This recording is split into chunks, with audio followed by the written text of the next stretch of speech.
저희 이 예배는 이제 2달 전부터 기획이 됐습니다. 이제 교육자들과 함께 계속적으로 이제 회의를 거듭해서 어떻게 하면 우리가 좀 함께 가족을 축복하고 우리가 한 가족인 것을 또 다시 한번 경험하는 시간이 될까 생각을 했었었는데 뭐 이렇게 같이 모두가 참여하는 예배를 드려보자 이렇게 계획을 했습니다. 이제 그러다가 우리 교육자분 중에 한 분께서 그러면 이번에 뭐 연극 같은 거 하면 어떻습니까 하길래 그거 좋다고 그랬습니다. 그랬더니 또 한 분이 얘기하시기를 이왕이면 목사님 말씀을 이 성극의 그 성경 말씀하고 같이 하면 더 일관성이 있을 것 같겠습니다라고 얘기했습니다. 그래서 그것도 좋다고 그랬습니다. 그러고 나서 우리 교육자 분이 이제 성극 준비한다고 대본을 딱 들고 왔는데 오늘 여러분이 함께 읽어본 아니군요 영유아부가 읽은 사자굴 속의 다니엘이었습니다. 저는 이거를 딱 보고 갑자기 머리가 띵해지기 시작했습니다. 왜냐하면은 우리가 지금 이런 예배를 기억하고 또 5월 한 달을 우리가 이 같이 예배를 드리는 이유 중에 하나가 뭐냐면 우리가 가정의 달을 맞아서 캠페인을 하고 있기 때문입니다. 제가 말씀드렸지만 5월 한 달은 가정에 대한 설교를 한다고 제가 약속을 드렸습니다. 그래서 우리 지난주에 아시는 것처럼 우리가 손글씨 쓰면서 서로 표현하는 뭐 이런 시간을 가졌는데 그런데 오늘도 저는 또 가정에 대해서 특별히 온 가족 예배니까 더 그렇죠. 설교를 해야 되는데 하필이면은 사자굴 속에 다니엘을 해야 된다. 이것도 어떻게 해야 될지 머리가 띵해지기 시작했습니다. 다음에서 보시듯이 브리튼 리비에르라는 이 영국에 있는 화가가 이렇게 그렸는데 여러분 이걸 가지고 제가 가족 설교를 오늘 해야 됩니다. 이게 어떤 거냐? 일단은 문제가 두 가지가 있는데 첫 번째는 저 다니엘입니다. 다니엘 여러분 어떻게 생각하십니까? 굉장히 믿음의 인물이고 우리가 존경해야 될 정말 순결을 지켜낸 사람이죠. 근데 저분이 직업이 좀 문제가 있어요. 직업이 뭔지 혹시 아시는 분요? 환관이었습니다. 잘 모르시겠죠? 오늘날로 좀 쉽게 설명하면 내시입니다. 내시는 무엇입니까? 남성을 거세한 사람들입니다. 그렇다면 다니엘은 가족이 있었을까요? 없었을까요? 강제적으로 있을 수가 없습니다. 그런데 다니엘을 가지고 가정설교를 해야 됩니다. 이거 어떻게 하지? 머리가 이제 복잡해지기 시작한 거예요. 그래서 뭐 가정설교 그래 다니엘 어떻게 한번 해보자 했는데 두 번째는 저 사자인데요. 사자를 어떻게 가정하고 연결을 시켜야 될지를 제가 도대체 머릿속에 상상이 안 떠오르는 거예요. 그래서 한 2달 동안 어떻게 이 이야기를 가정하고 연결시킬까 끼워 맞춰서 오늘 설교 제목이 뭔지 한번 읽어보실까요? 같이 한번 읽어보죠. 시작! 끼워 맞춘 설교.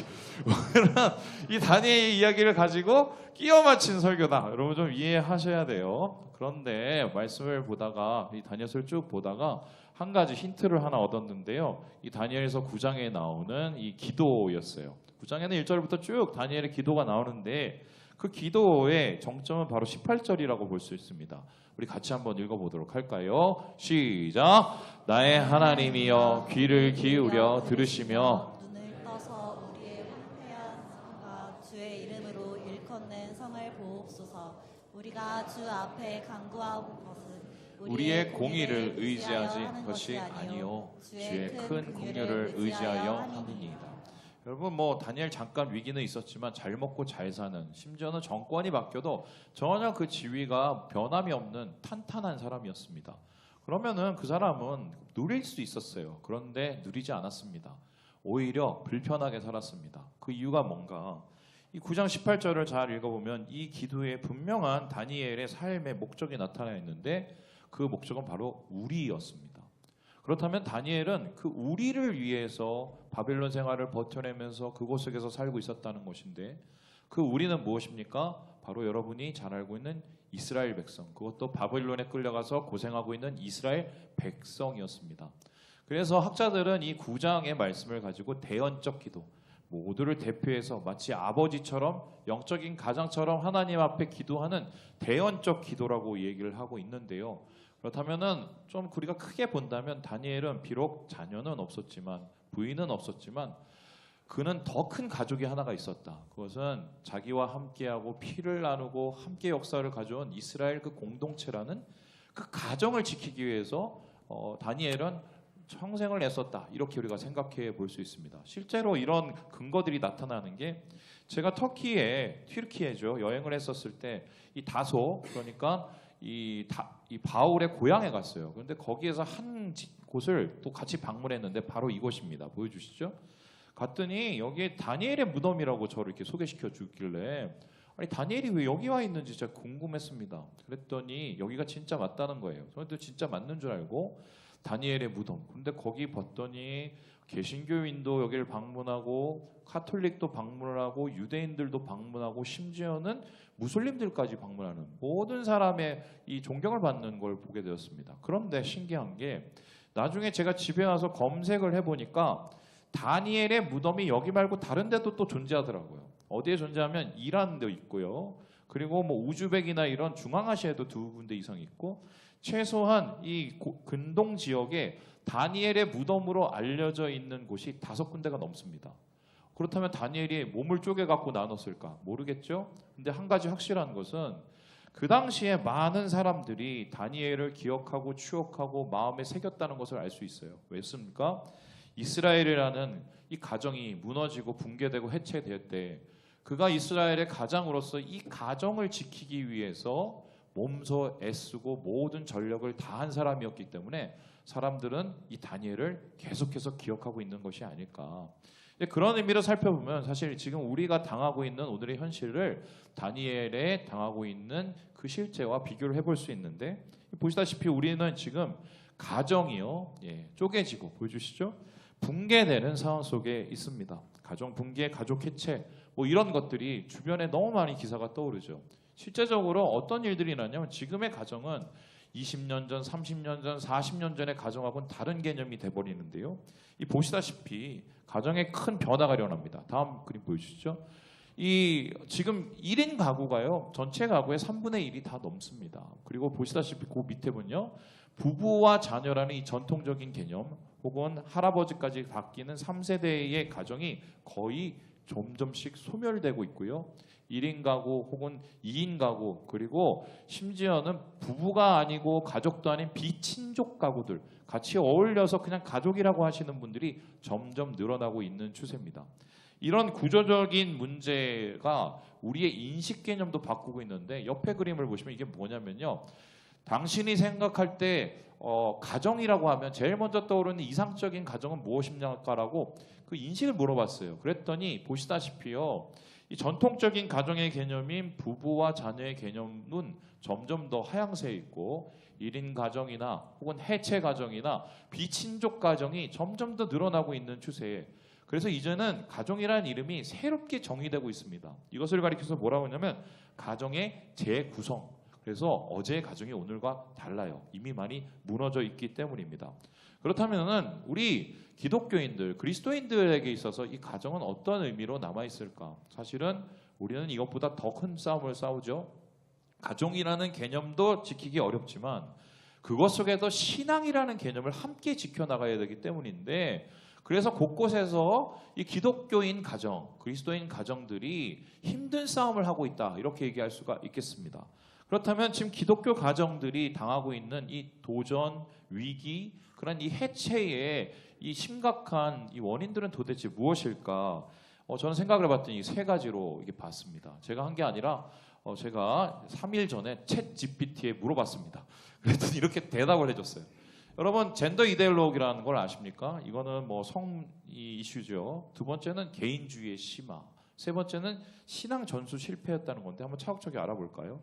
요즘에 90년대부터 새롭게 등장하는 상용어가 있습니다. 그게 뭐냐면 젠더라는 말인데요. 다음에서 보여주시지 이 젠더라는 말은 이 섹스라는 기본적인 성에 대한 말에 대용어로 차용어로 쓰이기 시작합니다. 그렇다면은 우리가 예전에는 성별 이러면은 남성, 여성에서 이걸 섹스라고 합니다. 근데 최근에는 그 섹스라는 자리에 젠더라는 말이 바뀌었는데 뭐가 다를까? 이것을 가리켜서 생물학적 성이냐 사회적 성이냐 이렇게 구분합니다. 그래서 우리 전통적인 것은 뭐냐면 남자로 태어나면 뭐예요? 남자입니다. 여자로 태어나면 뭡니까?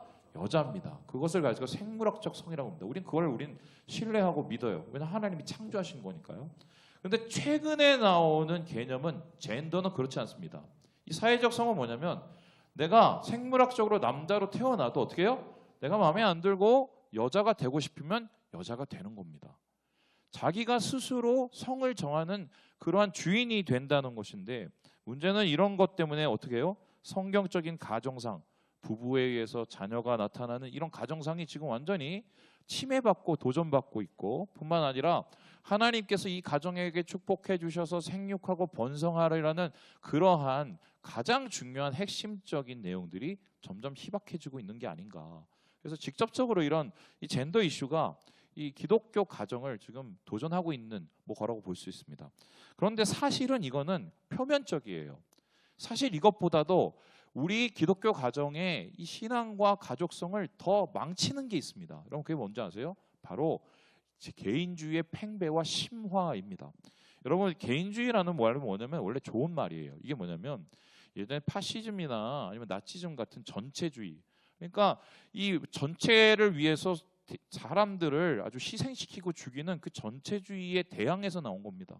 그래서 개인이 자신의 역량을 개발하고 능력을 올려서 그것을 통해서 함께 공동체가 발전한다, 이런 의미로 개인주의가 발흥하게 되었는데, 최근에 와서는 이 개인주의가 완전히 바뀌어버려요. 어떻게 바뀌어버리냐? 극단적으로 바뀝니다. 가족보다는 내가 먼저, 나만 잘 되면 오케이라는 겁니다. 그런데 이런 개인주의 심화가 특별히 한국 사회에서 더 크게 나타나고 있는데, 그것을 보여주는 아주 지표가 있습니다. 보여주시죠.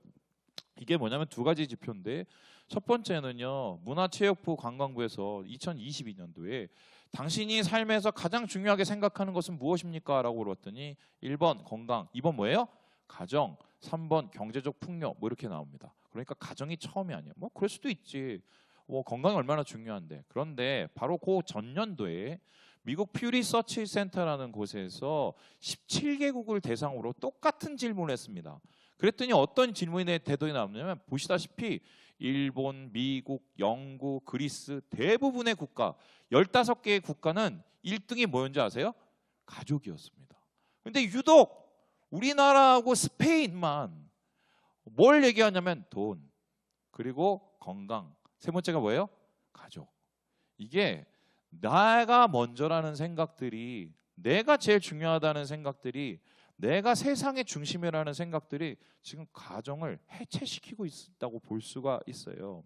그래서 이러한 상황 속에서 가정은 점점 더 함께하는 가정이 아니라 나를 이용하기 위한, 우리를 이용하기 위한 그 가정의 개념으로 바뀌어서 오늘날 그 가정의 가치가 힘들어지고 있는 게 아닌가, 이렇게 볼 수가 있습니다. 그렇다면은 그래도 기독 가정은 여기에서 뭘까요?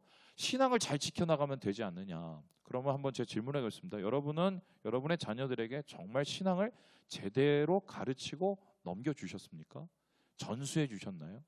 여기에 대해서 목회데이터 연구에서 똑같은 질문을 했습니다. 다음에서 묻듯이 자녀 양육을 신앙적으로 잘했습니까? 라고 물어봤습니다. 그랬더니 노력을 했다는 사람들이 59%, 노력하지 못했다고 생각하는 사람이 40%, 거의 대등대등합니다. 그리고 이러한 이 신앙 전수에 대한 문제가 보시듯이 50대보다는 30대가 훨씬 더 뒤처지고 있습니다. 그러면 이게 10년 지나고 20년 지나면 우리 사회가 한국 교회의 기독교 가정이 어떤 모습일까? 끔찍해요. 그래서 또 물어봤어요. 그렇다면은 그 40%에게 왜 신앙 전수를 제대로 못했습니까? 교육을 제대로 못했습니까? 라고 질문했더니 그 질문의 대답이 참 의외였는데요. 부모인 내가 신앙이 확고하지 않아서라고 대답을 합니다. 그러니까 나부터 흔들리니까 쟤네들을 어떻게 할지 모르겠다라고 얘기를 하고요. 그 밑에 보면 너무 바빠서, 그리고 자녀의 성공이 먼저 우선이기 때문에 라고 얘기합니다. 가치가 잘못되니까 신앙이 제대로 넘어가지 못하는 그런 상황. 그래서 사실은 지금 그리스도인의 가정도 2세대, 3세대, 4세대 가정이 점점 더 희박해지고 있는 게 오늘의 현실이 아닌가.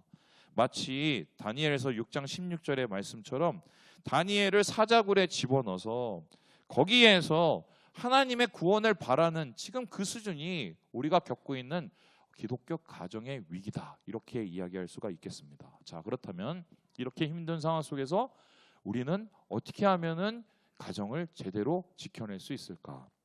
오늘 말씀에서 우리는 그 대안을 찾게 되는데요. 우리 함께 10절의 말씀을 같이 한번 읽어보도록 하겠습니다. 시작. 다니엘이 이 조서에 왕의 도장이 찍힌 것을 알고도 자기 집에 돌아가서는 윗방에 올라가 예루살렘으로 향한 창문을 열고 전에 하던 대로 하루 3번씩 무릎을 꿇고 기도하며 그의 하나님께 감사하였더라. 그러니까 이제 다니엘이요.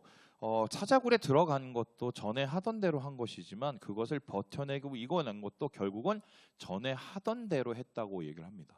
그렇다면은 이러한 사자와 같은 가정 해체의 위기 속에서 우리 믿음의 가정을 지키기 위해서 우리가 뭘 해야 되느냐? 다니엘을 본받아서 어떻게 해요? 전에 하던 대로 해야 된다. 그럼 전에 하던 대로는 어떻게 하는 것일까? 나는 도대체 어떻게 했을까? 정확하게 말하면 원래 하던 대로입니다. Back to basic, 신앙의 기본. 그것을 오늘 말씀을 보면은 3가지로 정리가 되는데요. 첫 번째는 다음과 같습니다. 같이 한번 읽어볼까요? 시작. 채식. 다니엘은 뭘 했느냐? 전에부터 계속적으로 바벨론에서 계속 채식을 했다고 하는데, 그러면 오늘부터 육류를 끊어야 되느냐? 좀 다른 의미인데, 우리 함께 1장 12절의 말씀을 같이 한번 읽어보도록 하겠습니다. 시작. 청하오니 당신의 종들을 열흘 동안 시험하여 채식을 주어 먹게 하고 물을 주어 마시게 한 후에 다니엘을 잡아다가 왕궁에 갖다 놨습니다. 그리고는 온갖 산의 진미를 줬습니다. 왜냐하면 그들을 통해서 서비스를 받아야 되니까요. 그런데 다니엘과 세 친구는 먹질 않았어요. 물어봤더니 이거 말고 우린 채식을 먹습니다 라고 했습니다. 채식이 좋았을까요? 아니죠. 고기가 훨씬 좋죠. 그럼에도 불구하고 채식을 한 이유가 뭐냐? 그 육류는 바로 우상을 섬기는 고기였기 때문이에요. 그리고 왕으로부터 나오는 그 포도주도 역시 우상을 섬기는 것이었기 때문입니다. 그래서 다니엘이 채식을 선택한 것은 채식이 건강해서 그런 게 아닙니다. 자기의 신앙의 정절을 지키기 위해서 그런 것입니다. 말 그대로 타협하지 않기 위해서 그런 것입니다. 왜 우리는 조금씩 무너질까요? 갑자기 소나기 맞아서 무너지지 않습니다. 소나기는 피하면 됩니다. 우리의 신앙이 자꾸 타협하고 무너지는 이유는 가랑비예요. 조금씩 무너져 내리고 젖어 내리고 세상 속에서 우리가 적응한다는 말을 통해서 타협하기 때문에 신앙이 무너지게 되는데, 그렇게 예배도 우리의 믿음 생활도 우리의 교회 생활도 그리고 가족에 대한 여러 가지의 우리의 마음도 조금씩 무너져 내리고 있는 것이 아닌가. 그래서요, 다니엘은 스스로 불편해지기로 작정을 했어요. 하나님의 신앙을 나부터 지킨다는 그 마음을 가지고 자기 삶에서의 타협하지 않는 길을 선택했습니다. 그게 채식이에요. 그렇다면 우리의 삶 속에서 이 채식을 한다는 것은 어떤 의미인가요? 여러분, 저는 아직도 기억을 하는데, 예전에 절대로 여러분한테 그걸 요구하는 건 아니에요. 저희 어머니가 교회를 가기 전에 어떻게 하셨냐? 저는 아직도 그게 기억나요. 다리미를 농장에서 꺼내서 쫙 피고는, 옛날에는 다리미 때도 없었습니다. 어떻게 해요? 돈을 갖다가 어떻게 해요? 막 이렇게. 왜 저러시나? 왜 저래요? 헌금 내려고. 그리고 저는 아직도 기억합니다. 밥 먹기 전에 항상 어머니가 어떻게 해요? 한 홉을 떠서 어디 봉투에다 넣습니다. 왜요? 성미함. 저는 그게 그때 이해가 안 됐어요. 우리 굶었거든요. 왜 저러고 있지? 돈도 없는데 저 돈은 도대체 어디서 난 거야? 여러분, 우리의 삶 속에서 이제는 그럴 필요는 없지만요, 그런 마음은 우리가 지켜야 돼요. 다니엘이 그것을 지켰기 때문에 우리를 지키고 가족을 지키고 이스라엘을 지킬 수 있었다.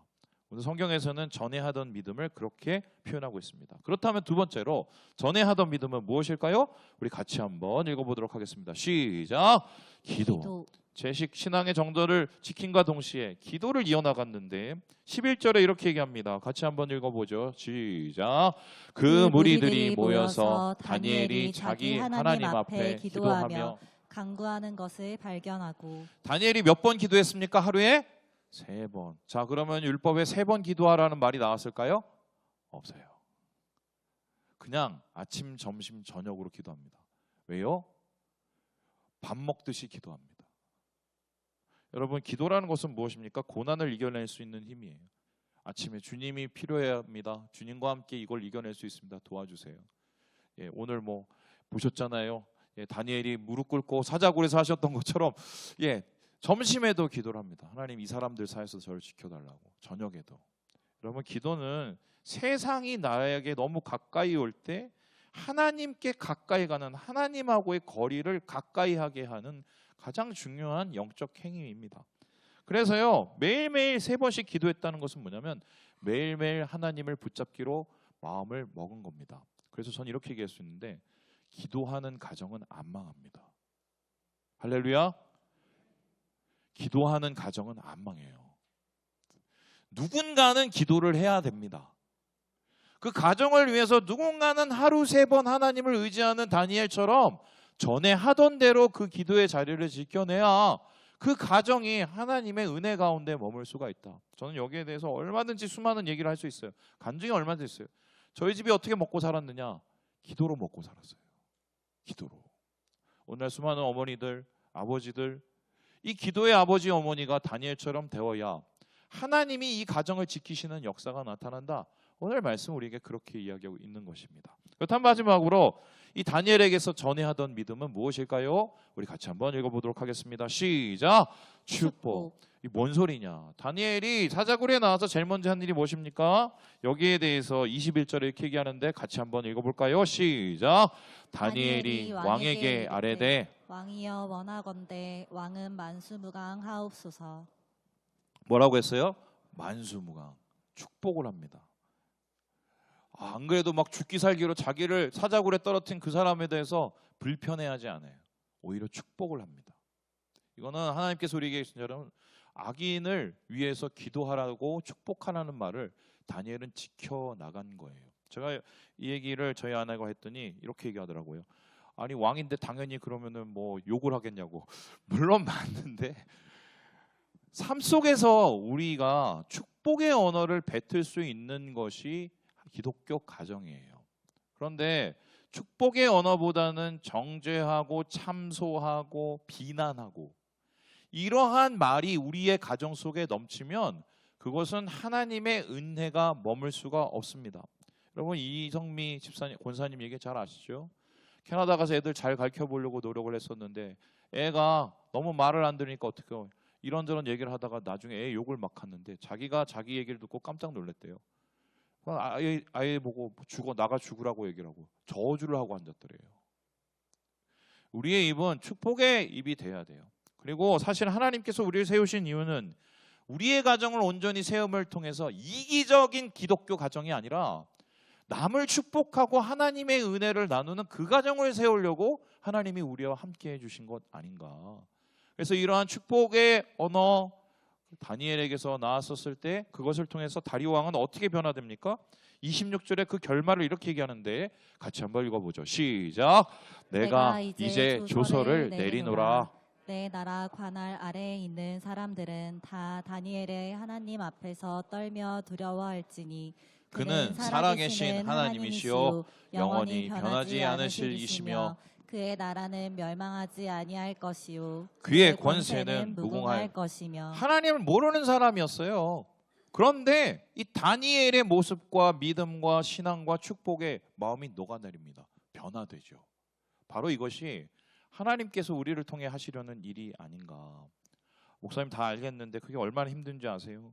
아유, 이 타협 안 하고 세상 살아가기가 얼마나 힘들고 기도하기 그 자리에 힘들게 얼마나 힘들고 아유 내 입에서 그냥 안 좋은 말 내가 참는 게 얼마나 힘든지 아세요? 믿음이 어찌 쉽습니까? 맞아요. 어려워요. 그런데 다니엘이 이걸 해놨잖아요. 이걸 가리켜서요. 레리 오스본 목사님 제 좋아하는 분인데 이렇게 얘기를 했거든요. 우리 같이 읽고 마무리해 보겠습니다. 시작. 고난 중에 사람들이 하나님께 화를 내며 떠나가는 것은 시험이 너무 어렵기 때문이 아니다. 그것은 그들의 믿음이 가짜이기 때문이다. 진짜 믿음도 흔들릴 수 있고 크게 넘어질 수 있다. 하지만 실패한 뒤의 모습은 가짜 신자들과 완전히 달랐다. 진짜 믿음은 계속해서 쓰러져 있기를 거부한다. 그들은 언제나 회개하고 다시 일어나 계속해서 전진했다. 할렐루야. 가정 지키기 힘들어요. 신앙 지키기 더 힘들어요. 하지만 누군가는 해야 됩니다. 다니엘과 같은 사람을 하나님께서는 지금 세우셔서 진짜 믿음으로 다시 일어서기를 원하신다. 그 은혜로 일어서시고 하나님 안에서 믿음의 가정을 온전히 세워나가시는 우리 모든 형제 자매들 되시길 주님의 이름으로 축원합니다.